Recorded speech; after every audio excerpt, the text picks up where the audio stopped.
Hey guys, welcome back to the channel.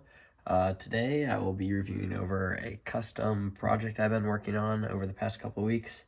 I know it's been a little while, but I have a pretty cool project here today. I am a little sick right now, so I might sound a little bit weird, but I'll go ahead and get started.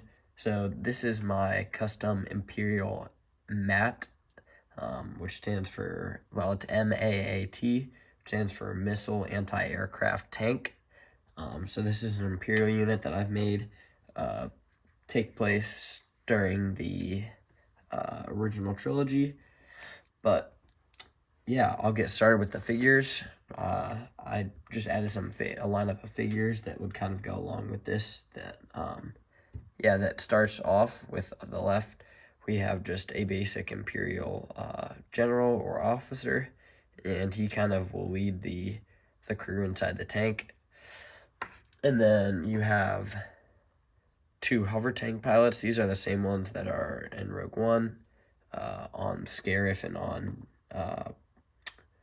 what's that one planet called? Not Jakku. Whichever planet the hover tank is in. Kind of forget that planet's name. But yeah, he looks good. Got a custom weapon that I made. But yeah, I've always really liked these figures, and I feel like they work really well for the tank. And then two stormtroopers to kind of escort the tank and stand by on guard, both with pretty nice blasters, one with the standard E11 and one with the slightly different variant, but they look good. And then lastly, I have two rebels that I've made. Both of these are altered versions of Endor rebels.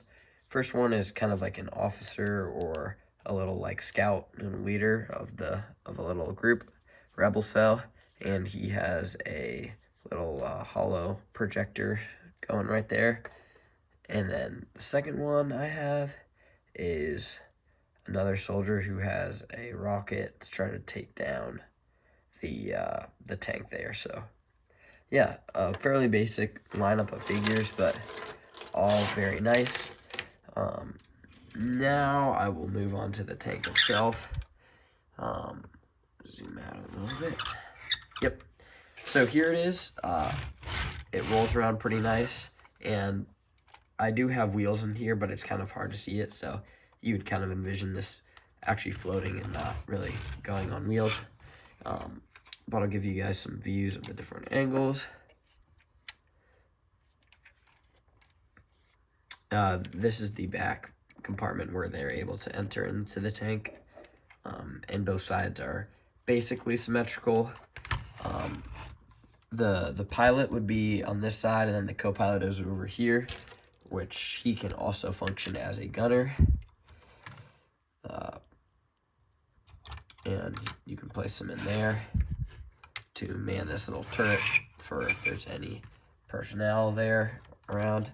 But then the cockpit, or the little hatch, also closes, and I feel like it looks fairly nice.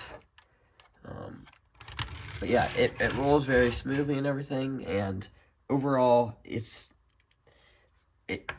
main purpose is to have the anti-aircraft component with the missiles, so it does have fairly light armor, so this wasn't really meant to be a super strong armored vehicle, and it would probably be in areas where they know that ships would take off, and like it probably wouldn't be going up into the front lines, really exposed to other firepower and artillery and stuff, because that's one of its weaker points of the tank.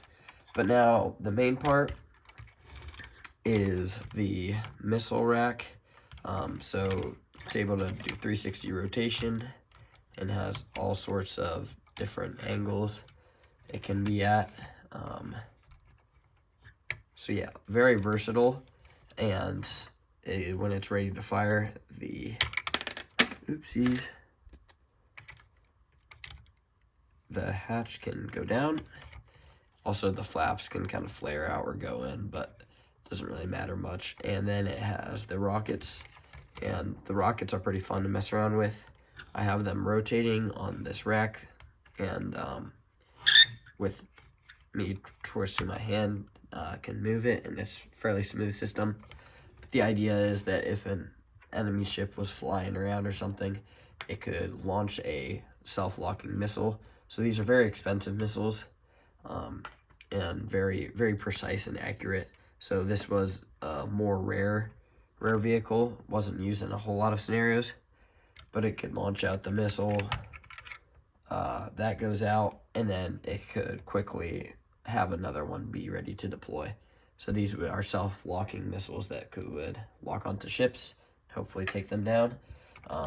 So this was mainly an anti-air vehicle. That was its main primary purpose, but there were also times where it was used to take down tanks and other vehicles, even some capital ships if they were within the atmosphere. So that's kind of the story behind this fun little build that I've been working on when I've found time. But yeah, let me know what you guys thought in the comment section down below, and I'll see you in the next one.